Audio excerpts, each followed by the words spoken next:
Never run out of battery again with the INIU portable charger, the slimmest 10,000 milliamp hour power bank that keeps your devices charged on the go.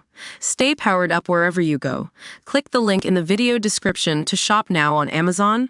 Teacher attacked and killed by COWS who tossed him into the air and trampled him to death on country walk with pal. A teacher has been attacked and killed by cows after they tossed him into the air and trampled him to death on a country walk with a pal. Retired Malcolm Flynn, 72, had been strolling along Hadrian's Wall when the horror events unfolded. An inquest heard. Cattle with their calves charged at the granddad, from Carlisle, and one of them kicked him in the head while he lay seriously injured. His fellow rambler Christopher Barklis told a hearing in Morpeth, Northumberland. Mr. Barklis had to climb a tree to escape, and he called the emergency services, but his long-standing friend could not be saved and died from chest injuries, the inquest heard. It happened in a field at Thirlwall Castle Farm near Gilsland, close to the Cumbria and Northumberland border, on September 11, 2020. Assistant Coroner Kirsten Mercer told inquest jurors how there was a sign warning walkers about the cows and calves in the field and how they could be unpredictable.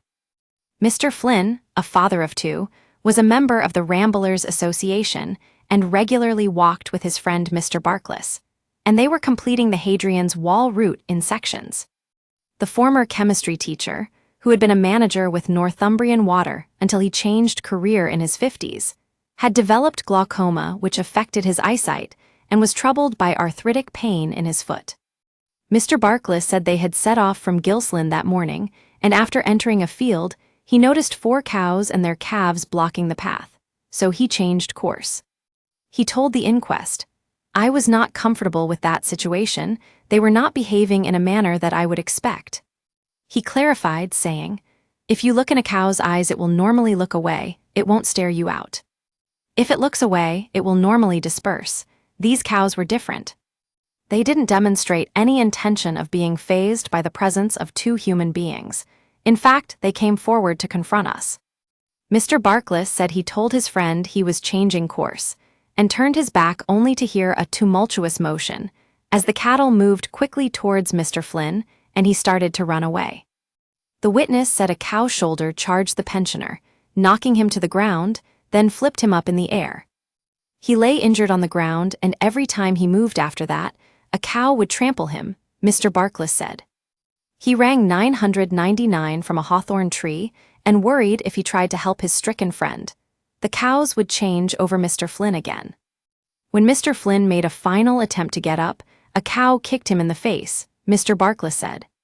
It was only when the air ambulance flew over, some 30 minutes after the first attack, that the cows dispersed in fright, Mr. Barklis said, allowing him and other walkers in the area to try to help. The medics on the air ambulance could not save him, and he died at the scene. Mr. Flynn's elder daughter Julia Proud wrote a pen portrait which said her father loved walking and the countryside. She said, "The tragedy that happened is a bitter pill to swallow, as it is something he had done so many times before and enjoyed." The coroner were told that one of the issues that they will consider during the 5-day inquest was a previous incident involving cows at the farm almost exactly a year before, where 2 walkers were injured. The inquest continues.